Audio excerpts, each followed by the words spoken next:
17వ అధ్యాయము 26వ వచనము నేను చదువుతాను.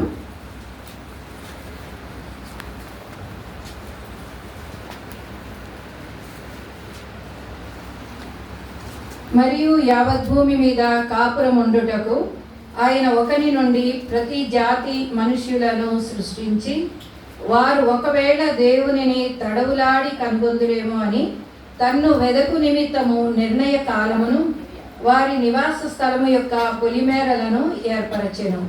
ఆయన మనలో ఎవనికి దూరముగా ఉండువాడు కాడు. మనము ఆయన యందు బ్రతుకుచున్నాము, చలించుచున్నాము, ఉనికి కలిగి ఉన్నాము. 30వ వచనం మరలా చూస్తే, ఆ అజ్ఞాన కాలములను దేవుడు చూచి చూడనట్టుగా ఉండెను. ఇప్పుడైతే అంతటా అందరూ మారు మనస్సు పొందవలెనని మనుషులకు ఆజ్ఞాపించుచున్నాడు కదా. మరి దేవుడు ఏమని చెప్పారు ఇందాక ఇక్కడ? యావత్ భూమి మీద కాపురం ఉండుటకు ఒకరి నుండి ప్రతి జాతి మనుష్యులను సృష్టించి కదా. మనందరము రకరకాల ప్రాంతాల నుంచి వచ్చిన వాళ్ళము, రకరకాల భాషల నుంచి వచ్చిన వాళ్ళము కదా, రకరకాల సంప్రదాయాల నుంచి వచ్చిన వాళ్ళము. మన పూర్వీకులు ఎవరైతే ఉన్నారో వారు ఒక్కొక్క సాంప్రదాయంలో ఉన్నారు. మరి వారు ఒకవేళ దేవునిని ఎరుగని వారమైతే మనం ఇప్పుడు దేవుడు ఎరిగేటట్లుగా మనల్ని చేసుకున్నారు కదా. మరి ఈ రీతిగా నన్ను కూడా దేవుడు ఒక జాతిలో నుంచి తీసుకొచ్చారు.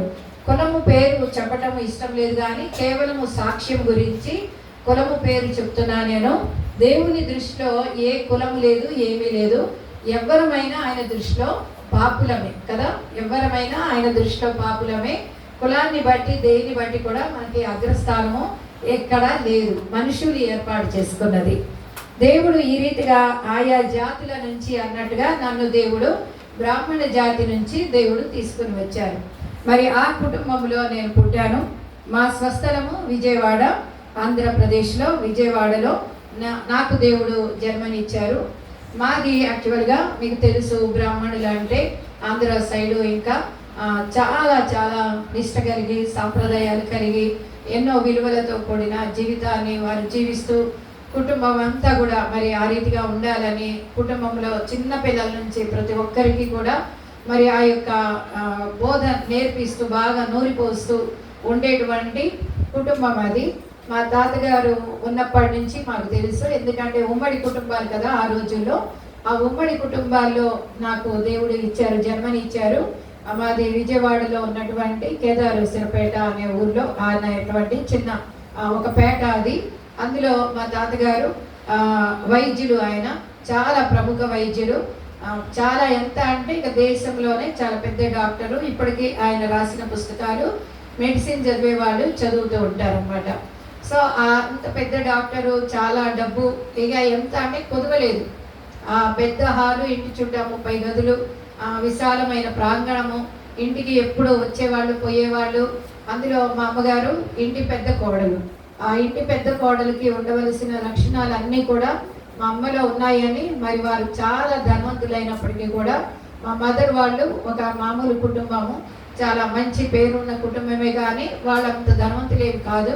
కానీ ఆయన ఒక పెళ్లిలో మా అమ్మగారిని చూసి, ఇగో ఈ అమ్మాయి ఈ ఇంటి కోడలుగా ఉండడానికి 100% అని అనుకొని ఆమెని మా తాతగారు, ఇటువైపు తాతగారిని సంప్రదించి 1 సంవత్సరం పాటు తిరిగి మొత్తం మీద ఆమెని కోడలుగా తెచ్చుకున్నారనమాట.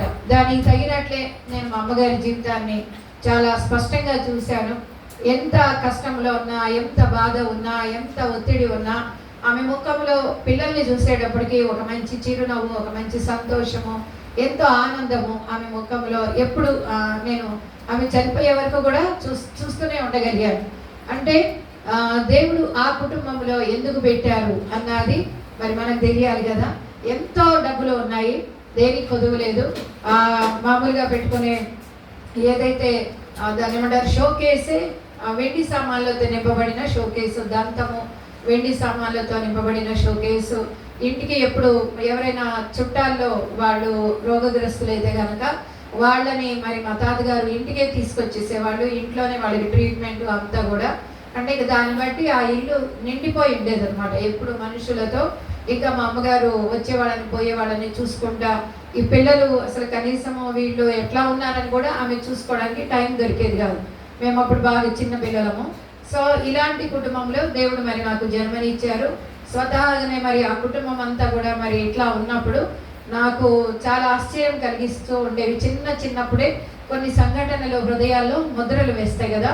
అలా కొన్ని సంఘటనలు ఏంటి అంటే, ఏమైనా పండుగలు ఏమైనా వచ్చినప్పుడు వాళ్ళలో ఏం చేస్తారు అంటే, తెల్లవారుజామున 4 గంటలకి లేచి పురుషులంతా కూర్చుంటారు. కూర్చున్నాక చిన్నపిల్లలందరినీ వాళ్ళ ముందు కూర్చోబెడతారు. కూర్చోబెట్టి ఆడవాళ్ళు వీళ్ళందరూ వచ్చేసి మంగళారతులు ఇచ్చి నలుగు అన్నీ పెడతారన్నమాట. తల మీద ఆముదం అదన్నీ పెట్టి నలుగు పెట్టి ఈ పాటలన్నీ పాడేసి అప్పుడు వీళ్ళందరూ స్నానాలకు వెళ్తే ఆ చావిట్లో పని వాళ్ళు ఉంటారు. వాళ్ళందరూ ఈ బాయిలర్లు వేయటము, బావి దగ్గర నీళ్లు తోడి పెట్టడము. మగవాళ్ళు బావి దగ్గర చేస్తారు, చాలా పెద్ద బావి. ఆడవాళ్ళు బాత్రూంలో చేస్తారు. ఇవన్నీ వేసి వాళ్ళు నీళ్లు అన్నీ తోడటము, వేడి నీళ్ళు పెట్టడము, ఇవన్నీ సమకూర్చి పెట్టడం, ఇవన్నీ చేస్తూ ఉండేవాళ్ళు. అప్పుడు నేను మా అమ్మగారిని అడిగేదాన్ని, మరి మనము ఇవన్నీ చేస్తున్నాం కదా, మరి ఈ పని వాళ్ళు కూడా పండగ ఉంటుంది కదా, మరి వాళ్ళు ఇళ్లలో అవన్నీ చేసుకోకుండా మనకొచ్చి వాళ్ళు ఎందుకు ఈ పనులన్నీ చేస్తున్నారు అంటే, మా అమ్మ అనేది ఇప్పుడు మనందరికీ చేసి పెట్టేళ్ళి వాళ్ళు వాళ్ళ ఇంట్లో చేసుకుంటారు అనేది. కానీ నాకు సందేహం ఉండేది, మరి మనం తెల్లవారుజాము చేసి ఇవన్నీ చేస్తున్నాం కదా, మరి వాళ్ళు కూడా అలానే లేవాలి కదా, వాళ్ళు కూడా అవన్నీ వాళ్ళ ఇళ్లలో చేయాలి కదా, మరి వాళ్ళు అవేమి చేయకుండా మనకొచ్చి ఇక్కడ ఇవన్నీ చేస్తున్నారు కదా, ఇట్లా వచ్చేవన్నమాట. అడుక్కునే వాళ్ళు వస్తే నాకు చాలా విచిత్రంగా కనపడేది అనమాట. ఎందుకని మనమేమో ఇంత కంఫర్టబుల్గా అంటే చాలా విలాసవంతమైన జీవితంలో ఉన్నాము, మరి కొంతమంది ఎందుకు అట్లా అడుక్కుంటున్నారు, అందరూ అలానే ఉండాలి కదా, ఎందుకని కొందరు అడుక్కుంటున్నారు, కొందరు ఇలా ఉంటున్నారు, ఇలాగ చాలా సందేహాలు నా చిన్నప్పుడు చాలా వస్తుండేవి. అలా వస్తూ ఉన్నప్పుడు అలాగ పెరుగుతూ ఉన్నాము. సహజ సిద్ధంగానే సంప్రదాయాలు ఇవన్నీ మీకు తెలుసు కదా, ఎట్లాగ పెంచుతారు పిల్లల్ని.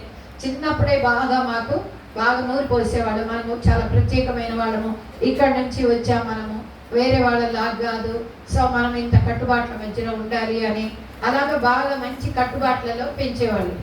మా ఇళ్ళలో కూడా మా అమ్మ అబద్ధం ఆడినట్టుగా తెలిస్తే కనుక వాత పెట్టేసేది అనమాట. చిన్నప్పుడు ఎప్పుడైనా అబద్ధం ఆడాము అంటే అసలు ఏమి ఇంకా ఎటు చూసేది కాదు, అట్లకాడు కాదు చేసి తీసుకొచ్చి ఇట్లాగా ఇంకొకసారి అబద్ధం ఆడతామని ముందు అడిగేది. అన్నాక మనం ఒప్పుకోలేదు అనుకోండి, నేను తప్పు చేశానో చేయలేదనో ఒప్పుకోలేదు అనుకోండి, మళ్ళీ అడిగేది ఏం జరిగిందో చెప్పు, అబద్ధం ఆడుకున్నా చెప్పు అని. అప్పుడు మళ్ళీ అబద్ధం ఆడేమనుకోండి ఇంకేం ఆలోచించేది కదా, పెట్టేసి వెళ్ళిపోయేది. నాకు ఎప్పుడు పడలేదు కానీ మా తమ్ముళ్ళకి పడినాయి అనమాట. మగపిల్లలు తొందరగా ఒప్పుకోరు కదా, సో అట్లా కాడ పెట్టేసి వెళ్ళిపోయేది. నేను అనుకునేదాన్ని అట్లా ఎట్లా పెట్టేసింది అని. కానీ చాలా క్రమశిక్షణగా చూసుకునేది ఆమె. తర్వాత మాకు ఈ ఆస్తి గొడవలు ఎక్కడ డబ్బు బాగా ఉంటుందో మరి అక్కడ ఆస్తికి సంబంధించిన గొడవలు కూడా వస్తాయి కదా. ఈ ఆస్తుల గొడవలు బాగా వచ్చేటప్పటికి ఏం జరిగిందంటే, ఇక మా నాన్నగారు కట్టుబట్టలతో బయటికి రావాల్సి వచ్చింది అనమాట.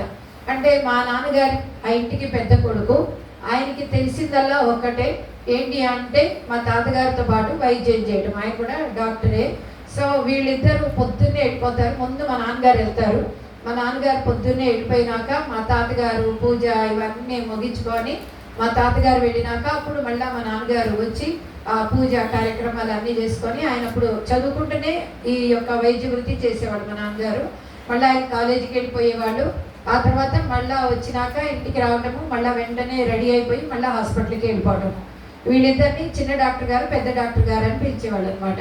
అట్లా మా నాన్నగారికి ఆ వైద్య వృత్తి తప్ప ఇంకా వేరే ఏమి తెలియదు. ఇంట్లో ఎలా ఉన్నాయి పరిస్థితులు, ఎలా ఉన్నాయి, వీళ్ళు ఎలా ఉన్నారు, వీళ్ళు ఎట్లాగా లౌక్యం అంటారు కదా, ఆ లౌక్యం ఏం తెలీదు. ఒక్కసారి మా అమ్మగారు ప్రతి రూపాయి అడగాలంటే మావయ్య గారి దగ్గరికి వెళ్ళి అడగాలంటే ఇబ్బందిగా ఉంది, మీరే కొంత డబ్బులు మావయ్య గారిని అడిగి తీసుకొని నాకు ఇవ్వచ్చు కదా అన్నది. దానికి చాలా పెద్ద దుమారం లేచిందనమాట. అంటే అట్లా అడగటము చాలా నేరము అనేసి అది మా అమ్మగారి నాన్నగారికి తెలిస్తే మా అమ్మగారి నాన్నగారు మా అమ్మకి పెద్ద ఉత్తరం రాశారు. నేను ఎంతో నమ్మి ఆ ఇంటికి పెద్ద కోడలుగా పెడితే నువ్వు ఇట్లాంటి స్వార్థపు ఆలోచనలు చేస్తావా అనేసి అన్నమాట. ఇంకా అంటే ఒక చిన్న రూపాయి అడగాలన్నా ఎవరికి స్వాతంత్రం లేదు, మా తాతగారే గమనించుకొని ఇవ్వాలి, లేకపోతే వీళ్ళు అలానే ఉండాల్సిన పరిస్థితి. కానీ ఆమె నోరు మరి నొక్కేయటమా లేకపోతే ఆ ఇంటి సాంప్రదాయమా మరి ఏమి అనటానికి లేదు. అట్లాంటి కుటుంబం అంటే ఇంక మా నాన్నగారికి వేరే ఏమీ తెలియదు. కేవలం ఆయన దగ్గరికి వచ్చిన పేషెంట్స్ని, చాలా మంచి పేరుంది ఆయనకి, మంచి హస్తవాసి అనేవాళ్ళు ఆ రోజుల్లో, మంచి డాక్టర్ గారు అనేసి. పెద్ద డాక్టర్ గారి దగ్గర అంటే భయం ఉండేది, చిన్న డాక్టర్ గారి దగ్గరికి చాలా మంది వచ్చేవాళ్ళు అనమాట. సో అట్లాగా మరి మా నాన్నగారు ఉన్న పరిస్థితుల్లో ఈ మా బాబాయిలు వాళ్ళందరూ రకరకాలైనటువంటి పరిస్థితులు జరిగి మొత్తం మీద ఈయన అమాయకత్వాన్ని బట్టి లేకపోతే లౌక్యం లేని పరిస్థితిని బట్టి ఆస్తులన్నీ వదులుకొని బయటికి రావాల్సిన పరిస్థితి. వదులుకోవడం అంటే ఏదో కొంత భాగము, తర్వాత చాలా పోరాడినాక చాలా కొంచెం వాళ్ళు ఇచ్చారు. అయితే మేము ఇట్లాగా బయటికి రావడానికి మరి నేను అనుకుంటాను దేవుని కృప అనుకుంటాను.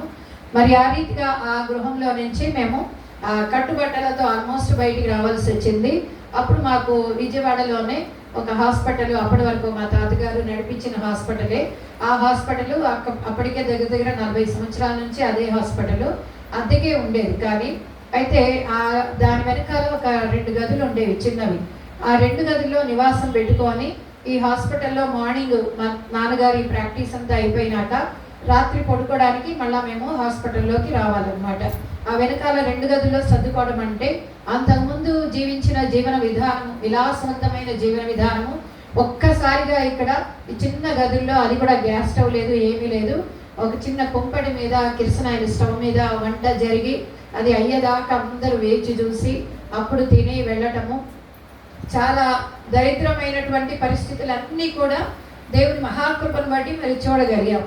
ఎట్లాంటి పరిస్థితి అంటే నేను అప్పుడే చెప్పాను కదా, మా నాన్నగారికి పెద్ద లౌక్యం లేదు. ఆయనకి వచ్చారా, వాళ్ళకి వైద్యం చేసామా, వాళ్ళు బాగయ్యారా సంతోషించడం తప్ప ఎంత డబ్బులు అడగాలి, ఎంత తీసుకోవాలి, కుటుంబానికి ఎంత అయితే సరిపోతుంది, ఇలాంటి లెక్కలు ఏమీ ఆయన దగ్గర లేవు. సో ఏమీ సరిపోయేది కాదు. నలుగురు తినడానికి 4 పిల్లలం మేము. నాకు అక్క, 2 తమ్ముళ్ళు, మా అమ్మ నాన్న, తర్వాత మా మామయ్య మరి జంషెడ్పూర్ అనే బీహార్లో, అప్పట్లో బీహార్ అనేవాళ్ళు, అక్కడ ఉండి ఆయన చిన్న ఆయనే కానీ అక్కడ ఉండి ఇక కొంత సహాయము మాకు ఆర్థికంగా ఆయన కూడా పంపిస్తూ మా అమ్మమ్మ, మా అమ్మగారి అమ్మగారు, మా అమ్మ చెల్లెలు, మా అమ్మగారి చెల్లెలు, మా పిన్ని, వాళ్ళని కూడా మా దగ్గర పెట్టారనమాట. ఇట్లా మేము ఎంతమందిని ఒక 2 గదులు ఇంట్లో మరి ఉండటము, ఇదంతా చాలా ఇబ్బందికరమైన పరిస్థితులు. మా అమ్మమ్మ గారు ఇవన్నీ పాపం చూసి తట్టుకోలేక ఆమె ఏం చేసేదంటే రాత్రిపూట వెళ్ళి గోతాలు పట్టుకొని వెళ్ళి, విజయవాడలో బాగా కొబ్బరి బొండాలు బాగా తాగుతారు కదా, ఎందుకంటే ఎండ ప్రాంతము.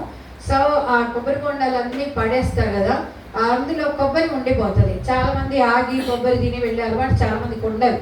సో ఆమె వెళ్ళి రాత్రిపూట ఎవరికి తెలియకుండా గోతంలో కొబ్బరి బొండాలు అన్నీ తీసుకొని వచ్చి ఇంటికి వచ్చి అవన్నీ కడిగి మళ్ళీ అవన్నీ తీసి మళ్ళీ మా అందరికీ ఒక ప్లేట్లో వేసి పెట్టేది. తర్వాత ఆ రోజు ఎప్పుడొకప్పుడు మొత్తం మీద పెట్టేది అన్నమాట. పెట్టి ఏమనేదంటే బాగా మంచినీళ్ళు తాగండి అనేది. అంటే ఎంత పెద్దవాళ్ళు బాధపడతారు ఆ మాట చెప్పడానికి కదా, బాగా మంచినీళ్ళు తాగండి, ఆకలి ఏదనేది. చిన్నపిల్లలకు తెలియదు కదా ఆ రోజుల్లో, మరి ఇంకా అమాయకంగా ఉంటారు కదా, ఇప్పట్లో నాకు కాదు. సో తాగేసేవాళ్ళము, అలానే సంతోషంగానే ఉండేవాళ్ళము. కానీ అయితే ఎట్లాంటి స్థితికి వెళ్ళిందంటే తర్వాత మేము స్కూల్లోనే జాయిన్ చేశారు, ఒక మిషనరీ స్కూల్, అది RCM స్కూల్ అనేవాళ్ళు. అది చాలా చరిత్ర కలిగింది, ఇప్పటికి 100 సంవత్సరాలు దాటిపోయింది ఆ స్కూలు. అయితే ఆ స్కూల్లో మమ్మల్ని వేశారు, చాలా మంచి పేరున్న స్కూల్ అది. ఆ స్కూల్లో వేసినప్పుడు మాకు మామూలుగా మా పద్ధతులన్నీ ఉంటాయి కదా, తెల్లవారుజామున లేవటము, ఈ పూజలు సంప్రదాయాలు, ఎంత దరిద్ర స్థితిలో ఉన్నా, తిండికి ఇబ్బంది పడుతున్నా, ఎంత కటకట అంటున్నా, ఈ యొక్క కుటుంబాల్లో నేను నేర్చుకున్నది ఏంటి అంటే ఎక్కడా కూడా దేవుణ్ణి దేవతల్ని దూషించటం లేదు, తర్వాత ఆరాధన సమయాలు మార్చుకోవడం లేదు, అన్ని క్రమముగా దేని సమయంలో అది అలాగే జరుగుతూ వెళ్ళిపోతూ ఉంటాయి అన్నమాట. ఏమి ఇది ఇట్లా ఏంటి ఏమి లేదు, మన ప్రారంధం, మన కర్మ చెప్తారు కదా, మన కర్మ మనము ఇలా అనుభవించటము మంచిది, ఇది స్వర్గానికి వెళ్ళడానికి మనకు ఉపయోగము, ఇలాగ చెప్పి నూరిపోస్తూ ఉండేవాళ్ళు. ఆ కుటుంబంలో అలా ఉంది పరిస్థితులు. అయితే మమ్మల్ని స్కూల్లో జాయిన్ చేశారు, బాగానే ఉంది స్కూలు అంతా. ఒకరోజు స్కూల్లో ఏం చేశారంటే మమ్మల్ని ఆపేశారనమాట. అసెంబ్లీ జరిగినాక ఈరోజు బాగా చిరిగిపోయిన యూనిఫామ్ వేసుకొచ్చిన వాళ్ళు అసెంబ్లీలో ఉండిపోండి అన్నారు. అందులో నేను కూడా ఉన్నాను అనమాట. నా యూనిఫామ్ మొత్తము కుట్లు అనమాట. నేనే కుట్టుకుంటా ఉండేదాన్ని, కుట్లు వేసుకునేదాన్ని. కానీ ఆ రోజుల్లో ఇప్పుడు పిల్లలకు ఉన్నంత సిగ్గు ఇట్లా ఏమీ లేదు. అంటే మన యొక్క పరిస్థితిని బట్టి నలుగురు ఏమనుకుంటారో అనేటువంటి స్పృహ ఏమీ లేదు. అయితే అట్లాగా ఉండవన్నప్పుడు నేను కూడా మరి ఆ యొక్క యూనిఫామ్ చిరిగిపోయిన పరిస్థితిలో ఉన్నప్పుడు అందులో నేను కూడా ఉన్నప్పుడు నన్ను అప్పుడు టీచర్ వచ్చి అడిగారు అనమాట, ఎందుకని ఇట్లున్నావు, ఏం చేస్తారు మీ ఫాదర్ అంటే, చెప్పుకోవడానికి ఏముంది, డాక్టర్ కదా, చెప్పుకోవడానికి మంచి పొజిషనే, మరి ఎందుకు మీ డాక్టర్ అయినా కానీ ఇలా ఉన్నావు ఏంటి అంటే, నేనేం ఫీల్ అవ్వలేదు. ఎందుకు ఫీల్ అవ్వలేదు అంటే చెప్తాను చూడండి. ఎలా అంటే ఈ బ్రాహ్మణ కుటుంబాల్లో ముందు నుంచి ఒక రకమైన ఆధిక్యతతో కలిగిన మనస్సుని నింపుతారన్నమాట. అంటే మనము చాలా దేవునికి ఇష్టలైన వాళ్ళము. ఆ దేవాది దేవుడు మనల్ని ఇక్కడి నుంచి పుట్టించారు, మనము లేకపోతే లోకం లేదు అన్నట్టుగా, మనము చాలా గ్రేట్ అన్నట్టుగా పెంచుతారు మమ్మల్ని. అలా పెంచుతూ ఉన్నప్పుడు మరి నేను ఎక్కడ దుఃఖించే పరిస్థితి ఏమీ లేదు. నేను అందుకే చాలాసార్లు దేవుళ్ళలోకి వచ్చినాక అనుకుంటానమాట, తెలియబడని దేవుడు నాకు దేవుడని నమ్మినప్పుడు నేను ఎంత కాన్ఫిడెంట్గా అక్కడ సిగ్గుపడకుండా నుంచున్నాను.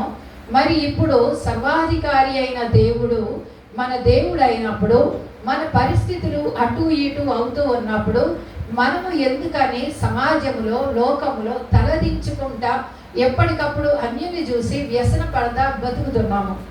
క్వశ్చన్ వేసుకోవాలి కదండి.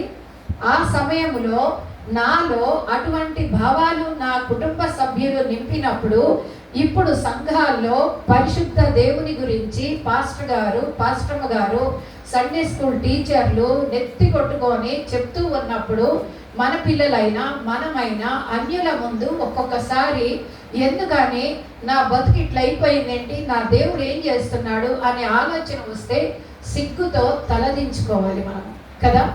మరి అట్లాంటి పరిస్థితుల్లో నేను ఆ రోజు ఏమీ భయపడలేదు, ఏమీ సిగ్గుపడలేదు. వాళ్ళు అడిగినందుకు నేనేమి ఫీల్ అవ్వలేదు. ఎందుకంటే నాలో ఉన్న ఆ కులం యొక్క గొప్పతనము నా కుటుంబ సభ్యులు నేర్పించినటువంటివి నాకు గుర్తొచ్చినాయి అన్నమాట. గుర్తొచ్చి నేను మామూలుగా ఉన్నాను. అంటే నేను ఎలా ఉన్నానప్పుడు, వీళ్ళందరికంటే నేను చాలా గ్రేట్ కదా, ఆ టైప్లో ఉన్నాను అప్పుడు. అందుకని నేను అట్లా ఉన్నాను. అన్నాక అప్పుడు అయిపోయింది, వెళ్ళిపోయాము ఎవరికి వాళ్ళము. ఆ తర్వాత ఇలానే దినాలు గడుస్తున్నాయి. అయితే నేను ఇలాంటి పరిస్థితులు చూసినప్పుడు మరి చాలా స్ట్రాంగ్గా డిసైడ్ చేసుకున్నాను, బాగా కష్టపడి చదవాలి, నేను బాగా మంచిగా సంపాదించాలి, మంచిగా నేను ఉద్యోగం తెచ్చుకొని బాగా కష్టపడి సంపాదించాలి, ఎట్లయినా సరే కుటుంబాన్ని నేను చూసుకోవాలి అని లోపల బాగా ప్రగాఢంగా ఉంటుండేదన్నమాట. ఉంటున్నప్పుడు మరి మాకు చెప్పాను కదా, ఎలాంటి పరిస్థితులు ఉన్నా ఈ పూజలు ఇవి మాత్రము మాకేమి మార్పేవేమి లేవు. మా అమ్మమ్మ గారు చాలా కఠినమైన శిక్షణ ఇస్తాం మమ్మల్ని ముందుకు తీసుకెళ్ళేది. తెల్లవారుజామున లేపేదామె, తెల్లవారుజామున అంటే 5-5:30 ఆ టైంలో లేపేదామె. లేపేసి మమ్మల్ని కూర్చోబెట్టి చదవమనేది అనమాట. అంటే బ్రష్ చేసుకున్నాక కూర్చోబెట్టి చదవమనేది, క్లాస్ పుస్తకాలు అవి. అట్లాగా మేము ఒక గంట సేపు అవన్నీ చదవాలన్నమాట. అది కూడా ఎలా కూర్చోబెట్టేదంటే గోడ కానుకోకూడదు, గోరు పట్టాలు వేసేదన్నమాట. మ్యాక్సిమం గోరు పట్టాలు వేస్తే గుచ్చుకుంటాయి కాబట్టి నిద్ర రాదనమాట. కంఫర్టబుల్గా కూర్చుంటే నిద్ర వస్తుంది. అందుకని గోరు పట్టాలు గుచ్చుకుంటా ఉంటాయి కాబట్టి వాటి మీద కూర్చోబెట్టి, లేదా చాపలు వేసిన అంత ఇబ్బందికరం అంటే కొంచెం అంత కంఫర్టబుల్గా లేనటువంటి చాపలు వాటి మీద కూర్చోవాలి. గోడకైతే అస్సలు ఆనుకోకూడదు అనమాట. ఆ రీతిగా ఆమె కూర్చోబెట్టేది. అలా కూర్చోబెట్టి చదవమనేది అనమాట. చదవమన్నాక ఇంకా మళ్ళా చదువు ఒక గంట అయిపోయిందానే వెంటనే మేము చన్నీళ్ళ స్నానమే చిన్నప్పటి నుంచి అట్లా అలవాటు చేశారు. విజయవాడ కాబట్టి పెద్ద ఇబ్బంది ఏమి లేదు, ఎందుకంటే అక్కడ ఎట్లా ఎండ వాతావరణమే ఉంటుంది. చన్నీళ్ళ స్నానం చేసినాక ఇక మేము 4 పిల్లలం కదా, నేను నా అక్క 2 తమ్ముళ్ళు, మేము కూర్చొని ఏం చేయాలంటే వాటికి సంబంధించిన పెద్ద శ్లోకాలు అవన్నీ కూడా బాగా పెద్దగా చదవాలి. ఎంత పెద్దగా అంటే ఇప్పుడు మీరు నాకు మైక్ ఇవ్వకపోయినా నేను అంత పెద్దగా మాట్లాడగలను అనమాట. అంత పెద్దగా చదవాలన్నమాట. అంటే వాళ్ళలో ఏముంటుందంటే నోరు ఎంత తెరుచుకుంటే అంత తెరుచుకొని ఆ శ్లోకాలు వల్లే వేయాలన్నమాట, అంత తెరుచుకొని. సో ఆ శ్లోకాలు అంత పెద్దగా మేము చదువుతూ ఉంటే చుట్టుపక్కల ఇళ్ళలో అందరికీ వినపడతాయి అన్నమాట. వాళ్ళు ఒక్కరోజు ఏమైనా అటు ఇటు అయ్యి వర్షం అయ్యి లేకపోతే ఏమన్నా వాళ్ళకి ఏర్పడకపోతే వాళ్ళు ఇమీడియట్గా మా అమ్మమ్మని అడిగేవాడు, మా అమ్మగారు మీరు లేరా ఊళ్ళో, పిల్లల నుంచి శబ్దాలు రాలేదు మాకు బయటికి అని అంటుండేవాళ్ళు అనమాట. అట్లాగా మాతో ఆమె వెళ్ళ వేయించేది. ఇప్పటికి కూడా దేవుని కృపను బట్టి నేను అనను, కానీ ఇప్పటికి కూడా కొన్ని నాకు గుర్తున్నాయి శ్లోకాలు, కొన్ని వస్తూ ఉంటే నాకు వచ్చేస్తూ ఉంటాయి. అంటే ఎంతగా మాతో ఆమె సాధన చేయించిందో అర్థం చేసుకోండి. అట్లా ఆమె పొద్దున్న ఇవన్నీ మేము చెయ్యాలి. అర్థాలు నేను వెతుకుతూ ఉండేదాన్ని. అర్థాలు, దీని అర్థం ఏంటి, దీని అర్థం ఏంటి అంటే కొన్ని వాళ్ళకి తెలిసిన భాషలో వాళ్ళు చెప్పేవాళ్ళు, కానీ నా హృదయానికి సాటిస్ఫై అవ్వకపోయేదాన్ని. నేను అర్థాలు తెలుసుకోవాలని బాగా ఊబిళ్ళు ఉడుతూ ఉండేదాన్ని. దీని అర్థం ఏంటి, దీని అర్థం ఏంటి, దీని అర్థం ఏంటి అని. కానీ నెట్టేసేవాళ్ళు, ఇప్పుడు కాదు తర్వాత చూద్దాంలే అనేసి అట్లా పెట్టేసేవాళ్ళు. కానీ నాలో ప్రశ్న ఉండేది, ఈ శ్లోకాలకి అర్థాలు తెలియకుండా శ్లోకాలు ఎలాగ వెళ్ళవేస్తాము అంటే ఏమనేవాళ్ళు అప్పుడు, ఆ శబ్దానికి పవర్ ఉందనేవాళ్ళు. చిన్నవాళ్ళం కదా, తెలియదు. సరేలే శబ్దానికి పవర్ ఉందంటున్నారు కదా, సరేలే అని అనుకునేవాళ్ళం. తర్వాత స్కూల్కి వెళ్ళేవాళ్ళము.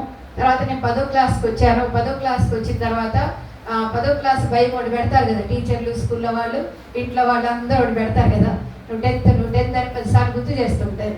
అప్పుడు ఏం చేస్తుందంటే ఆ 10th క్లాస్ వచ్చినాక చివరిలోకి వచ్చినాక మా స్కూల్లో నా ఫ్రెండ్స్ కొంతమంది క్రిస్టియన్ అమ్మాయిలు ఉన్నారు. సో నేను చదివింది అమ్మాయిల స్కూల్ అనమాట.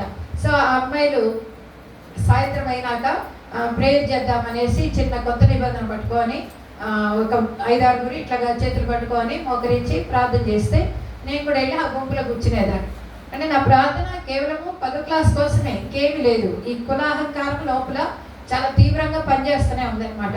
కేవలము 10వ క్లాస్ కోసము వాళ్ళు చేస్తున్నారు కాబట్టి నేను కూడా చేస్తూ ఉన్నాను అంతే. అయితే నాకు ఒక చాలా ముచ్చటేసిన విషయం ఏంటి అంటే, నా స్కూల్లో మా టీచర్స్ ఎవరైతే ఉన్నారో వాళ్ళు స్కూల్ అయిపోయినాక వెంటనే గబగబా బ్యాగ్ సర్దుకొని వెళ్ళిపోరు. వాళ్ళకి చిన్న పిల్లలు ఉన్నారు, పిల్లలు ఉన్నారు, వాళ్ళు కూడా వచ్చేవాళ్ళు, యూనిఫామ్లోనే ఉండేవాళ్ళు, వాళ్ళు కూడా అక్కడే కూర్చునేవాళ్ళు. ఈ టీచర్లు కనీసం 10-15 మంది ఇట్లా చేతులు పట్టుకొని మోకాళ్ళు వేసి స్కూలు కాంపౌండ్లోనే ప్రార్థన చేస్తూ ఉండేవాళ్ళు. స్కూల్లో పిల్లల కోసము, వాళ్ళ ఫ్యామిలీస్ కోసము, స్టూడెంట్స్ కోసము. ఇట్లాగా ఏం చేశారో నాకు పెద్దగా తెలియదు, కానీ నిత్యము నేను చూశాను. ప్రతిరోజు వాళ్ళు చేసేవాళ్ళు. నాకు ఈ రోజు కూడా కళ్ళకు కట్టినట్టుగా అది గుర్తుంది ఆ సన్నివేశము. అంటే మనం అనుకుంటాము అన్యజనులు మన పద్ధతులు, మన యొక్క హావభావాలు, మన యొక్క ప్రార్థనా జీవితాలు చూసినప్పుడు వాళ్ళు ఏమన్నా ప్రభావితం అవుతారా అంటే నేనే ఒక ఉదాహరణ. చూడండి, వాళ్ళు చేసిన ఆ ప్రార్థన నా హృదయంలో, నా మనసులో ఎంత తీవ్రంగా నాటుకుపోయిందో. సో వాళ్ళందరూ అలాగ ప్రార్థన చేయటము నాకు చాలా ఆశ్చర్యం అనిపించేది. ఎవరి కోసమో, ఎందుకు, వాళ్ళు గబగబా స్కూల్ అయిపోయినాక వెళ్ళిపోవచ్చు కదా, అయినా ఆగి అంతసేపు మరి ఆ పిల్లలు ఉన్నా కానీ చిన్నపిల్లలు పక్కన కూర్చున్నా వాళ్ళకి ఏదో ఒక బిస్కెట్ ప్యాకెట్ ఏదో ఇచ్చేసి వీళ్ళు మాత్రం ప్రార్థనలు చేయటము. అప్పటి వరకు చెప్పి ఉంటారు కదా టీచర్లు, పాపం మామూలు వ్యవస్థగా